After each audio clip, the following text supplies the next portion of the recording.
ప్రధానంగా కవిత అంటున్నది రాజకీయంగా కేసీఆర్ని ఎదుర్కోలేకనే మా మీద మా అన్నగారు కేటీఆర్ మీద ఈ రకమైన కేసులు పెడుతుంది, తప్పుడు కేసులు అంటూ కవిత అంటున్నది. నిజంగా కక్షపూరిత రాజకీయాలు తప్పుడు కేసులు పెడుతుందా కాంగ్రెస్? కవితకు సోయుండి మాట్లాడుతుందా తెలియదు, సోయి లేక మాట్లాడుతుందా తెలియదు. లిక్కర్ దందా తెలంగాణ ప్రజలు చేయమన్నారా, కాంగ్రెస్ పార్టీలు చేయమన్నారా? ఏం మాట్లాడుతున్నావు తల్లి నువ్వు? నీకు జైలుకు వచ్చినా కూడా బుద్ధి రాలేదా? నీకు తివార్ జైల్లో కూర్చున్నాక కూడా బుద్ధి రాకపోతే ఇంకేం చెప్తామండి?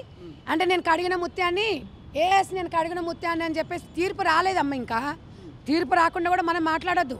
కేసులు పెట్టిండ్రని కవిత వ్యాఖ్యల మీద నేను మాట్లాడుతున్నా తప్ప ఒక కోర్టులో ఉన్నప్పుడు ఒకరిని ఎవరిని విమర్శించకూడదు. ఇంగిత జ్ఞానం మాకుంది. కానీ కేసుల గురించి ఆమె మాట్లాడుతుంది. నన్ను మా అన్న మీద పెట్టుకుంటాం, తెలంగాణలో ఎవరు లేరు, మీ ఇద్దరే ఉన్నారు, ఇక కాంగ్రెస్ పార్టీకి ఏం పని లేదు, మీ మీద కేసులు పెడితే మాకు వస్తుంది. మీరు ఎన్ని తెలంగాణ ఇచ్చిన తర్వాత తెలంగాణ పిల్లల్ని ఎంత ఇబ్బందులను పెట్టిరు, వాళ్ళ మీద వాళ్ళు చనిపోతే వాళ్ళ శవాల మీద మీరు పరుపులు వేసుకొని డైమండ్ నెక్లెస్లు పెట్టుకొని డైమండ్లు వాచ్లు పెట్టుకొని ఖరీదైన బిల్డింగ్లలో పడుకున్నాను. ఇలా మీ బావకేమో కిరోసిన్ పోసుకుంటాడు తెలంగాణ కోసం, అంటు పెట్టుకుందామంటే అగ్గిపెట్టే దొరకదు. మీ అన్నకేమో ఇక మీ అన్న ఒక్క దాంట్లో కాదు ఎన్ని దాంట్లో అని చెప్పను. మరి అవినీతి ఆరోపణలు వస్తాయండి, వచ్చినప్పుడు నిరూపించుకోవాల్సిన బాధ్యత మీకుంటుంది. ఏదో ఉట్టిగానే సభలలో చెప్పడం కాదు, దానికి ఒక కోర్టు ఉంటుంది, దానికి ఒక లా అండ్ ఆర్డర్ ఉంటుంది, కథా కార్ఖాన్ ఉంటుంది. మీరు తెలంగాణలో కాంగ్రెస్ పార్టీ లేకపోతే మీ బతుకులు ఎక్కడున్నాయి? అసలు తెలంగాణలో కాంగ్రెస్ పార్టీ తెలంగాణ ఇవ్వకపోతే నువ్వు ఎంపీ ఉండవా? మీ అన్న మినిస్టర్ ఉండేటోడా, మీ అయ్యా సీఎం ఉండేటోడా? మీరు ఏం చేస్తారు? ఆయన ఇదే మన్మోహన్ సింగ్ గారు ఉన్నప్పుడు ఇవాళ సోనియమ్మ ఇంటికి పోయేసి కుటుంబం మొత్తం బోర్ల బొక్కల పడి మొక్కిరు. ఆ ఫోటోలు లేవా? గై చూసుకొని మాట్లాడు, ఉట్టిగానే మాట్లాడకు. పుట్టడోట్ల మీద కుక్క వర్లాడింది అంటారు తెలంగాణ సామెత. నీకు ఇప్పుడు కోట్ల మీద ఉండవు, నీకు ఇట్టా ఉండయి. నేను తెలంగాణ ప్రజలు దింపి జైలు కూడా పంపించారు, అయినా కూడా నువ్వు మారతలేవు. మారమ్మా, నువ్వు తెలంగాణ ఉద్యమంలో కీలక పాత్ర పోషించిన కాదని ఎవరు అనట్లేదు.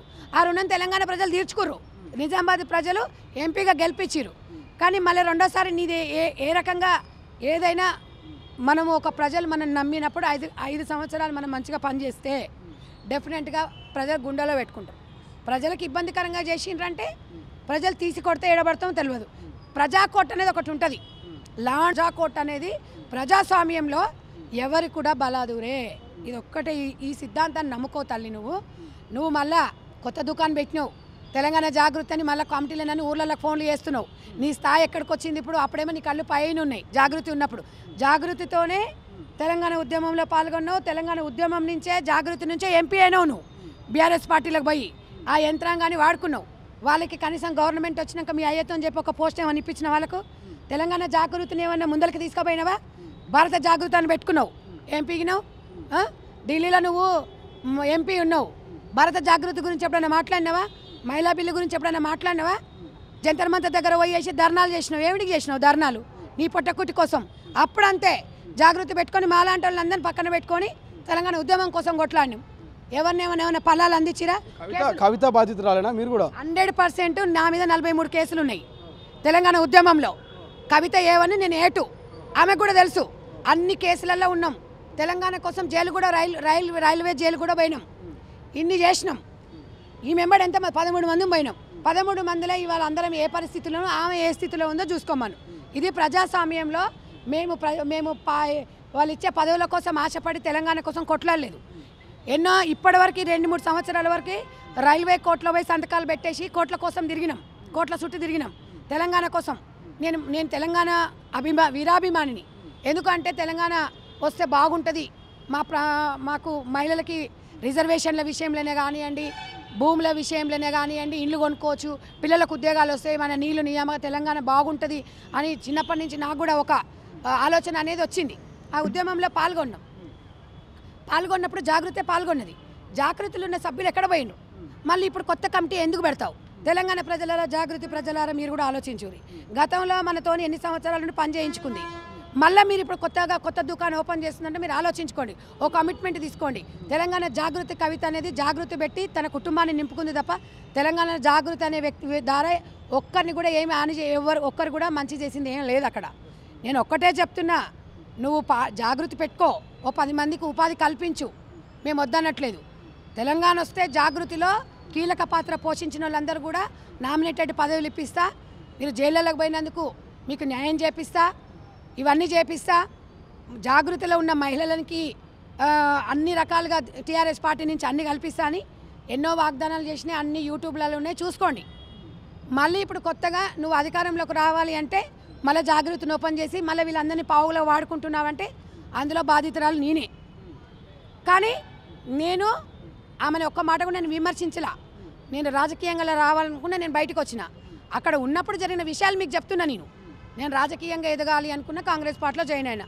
ఎందుకైనా తెలంగాణ కోసం కొట్లాడిన వ్యక్తిని సోనియమ్మ తెలంగాణ ఇచ్చింది, ఇంకేముంది అని చెప్పేసి నేను ఆ రోజు సోనియమ్మ మీద ఉన్న ప్రేమతోని గౌరవంతోని ఆమె అంటే అభిమానం, ఇందిరాగాంధీ గారి స్ఫూర్తితోని నేను కాంగ్రెస్ పార్టీలో జాయిన్ అయినా.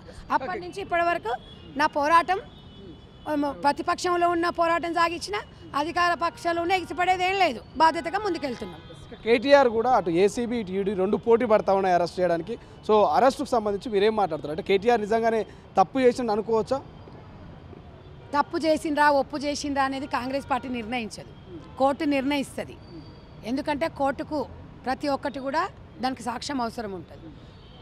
కొన్ని రూమర్స్ వచ్చి కాంగ్రెస్ పార్టీ చేస్తుందంటే మేము భయపడేదేం లేదు, బాధపడేదేం లేదు. నరం లేని నాలుక మాట్లాడుతుంది, చట్టం తన పని చేసుకొని పోతుంది.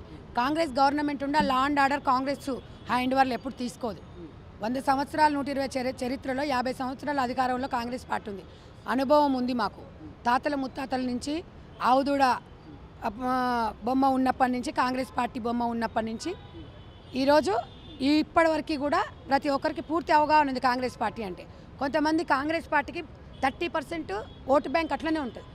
కేసీఆర్ కాదు, కేసీఆర్ తాత వచ్చినా కూడా ఎవరు మార్చుకోలేదు. మోడీ గారు వచ్చినా, మోడీ గారు తాత వచ్చినా కూడా కాంగ్రెస్ సిద్ధాంతాలను కొంతమంది మర్చిపోలేరు. 30% ఓటు బ్యాంక్ ఇప్పటివరకు చెక్కు చెదరలేదు. కాంగ్రెస్ పార్టీ ఏం చేసిందంటే అన్నీ చేసింది.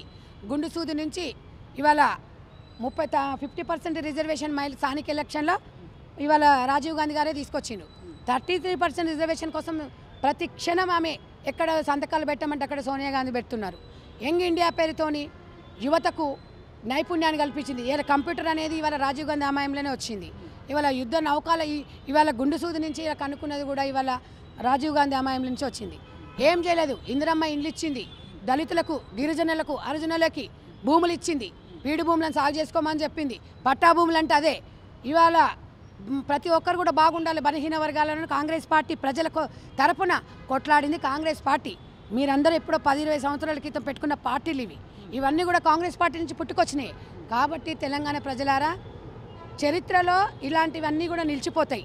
మనం అవునన్నా కాదన్నా ఇవాళ కాంగ్రెస్ పార్టీలో ఎవరు కూడా ఇబ్బంది పడొద్దు. ప్రతిపక్షాలైనా కూడా అందరూ అధికార పక్షంలాగానే కలిసిమెలిసిపోయి, ఇప్పటికే తెలంగాణ పిల్లలకు ఉద్యోగాలు లేవు, ఉద్యోగాలు కల్పించాలి. ఉద్యమాలు చేసి అలసిపోయిన జీవితాలకు ఏదో దారి చూపించాలని అంటారు. ఇకనైనా బుద్ధి తెచ్చుకొని మీరు ప్రతిపక్షాలు అధికార పక్షంతో కలిసి అసెంబ్లీకి వచ్చి ప్రజలకి వెళ్ళి అక్కడికి వచ్చిన మేము ఇలా తెలంగాణలో ఇవాళ అన్ని కాన్స్టిట్యున్సీలు 119 కాన్స్టిట్యున్సీలు ఎమ్మెల్యేలందరూ మన అధికారమే అనుకుంటాం. మేము బీఆర్ఎస్ బీజేపీ అని మేము ఎప్పుడు విడదీయం. అది ఎలక్షన్స్ వరకే ఉంటుంది. ఎలక్షన్ల తర్వాత అందరు తెలంగాణ ప్రజలు కూడా కాంగ్రెస్ పార్టీకి కాంగ్రెస్ గవర్నమెంట్కి సంబంధించిన వాళ్ళే అనుకుంటాం. మేము ఇచ్చిన హామీలు నెరవేర్చకపోతే, మేము ఇచ్చినవి ఏమైనా చేయకపోతే డెఫినెట్గా తెలంగాణ ప్రజలు మీకెట్లా తీర్పిచ్చారో మాకు కూడా ఇస్తారు. అది మనం ఒకసారి ఆలోచించుకోవాలి. ఇవాళ నువ్వు కేసీఆర్ బిడ్డ ఓటేస్తానో, కేసీఆర్ మనవడు ఓటేస్తానో గెలవలేదు కాంగ్రెస్ పార్టీ. ప్రజలు ఇచ్చిర్రు, ప్రజలు ఇచ్చిన తీర్పుని వాళ్ళే చూసుకుంటారు. కాబట్టి గతంలో నువ్వు ఎట్లయితే పార్టీ ఫిరాయించినా కూడా మేము వాళ్ళంతా వాళ్ళే వచ్చిండ్రు. మేము రమ్మని ఎవరిని అడగలే. రమ్మని ఒకవేళ అడిగినా కూడా నియోజకవర్గం ప్రజల కోసం మీరు పనిచేయనికే కలిసి రండి అని మేము ఒక పెద్దన్న పాత్ర వహించి రండి అంటాం తప్ప బెదిరించి కేసులు పెట్టించి మా దాంట్లోకి నుంచి పైచాచిక ఆనందం పొందేది కాంగ్రెస్ పార్టీ కాదు. అసలైన తొలి వెలుగు. ఫాలో వాట్సాప్ @తొలి వెలుగు official.